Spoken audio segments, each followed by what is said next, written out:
I am gasping for air. I am a tadpole still growing out his legs. They all said I was crazy.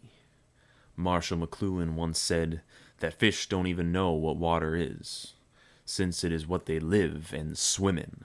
I'll take it a step further. Do they even know they are fish? I thought I was a fish. I am not. My destiny is to be a frog. They all said I would die if I reached the surface, if I left the water. They have never left the water, or if they have tried to, they were not yet ready. Here I am, on dry land. They will never see me again, or if they do, they will no longer see me as one of their own.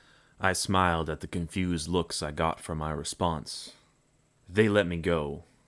I feared I'd be dead in a week. It didn't matter that they let me go, for the whole city was a prison city on a prison planet. We weren't confined to cells, none of us were, except the ones that we put ourselves in. We had to imprison ourselves, of course, for the artificial weather system would drown us in the rains that poured down at night, ensuring no one stayed out past curfew. However, the true reason that this place felt like a prison was not our arrest, but our arrested development.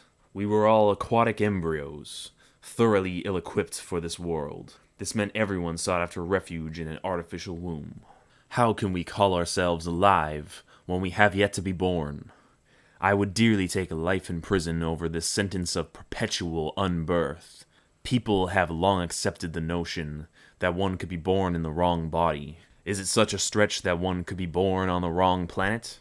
I have planetary dysmorphia, and as such, it is unsurprising I feel an urge to make the world transition into one where I can function and thrive. Despite my inner nihilism, I am quite jovial. I appreciate the absurdity of it all. I like to give a great kick while in this womb, just to make sure Mother Earth, what's left of her, takes note. It would be easy to blame technology for all our ills. It runs rampant in this place. Giant mosquito-like machines drain us of our blood. The more rations we receive. What I find unsettling is that I am one of the few that questions why they value our blood so much, or what it is used for. But no, technology can only take half the blame. Our biological hardware, being so easily corrupted, demonstrates that we earn the other 50%.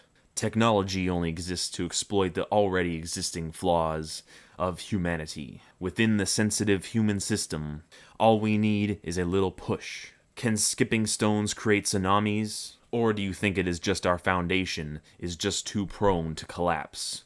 You tell me. This planet is a panopticon sphere. Cameras are everywhere. The pupils that bulge out of a subterranean monstrosity that lives in Antarctic caverns, where Lovecraft and the ancient Silicon Valley of the late American Empire meet. The cameras seemed quaint. They were old cameras.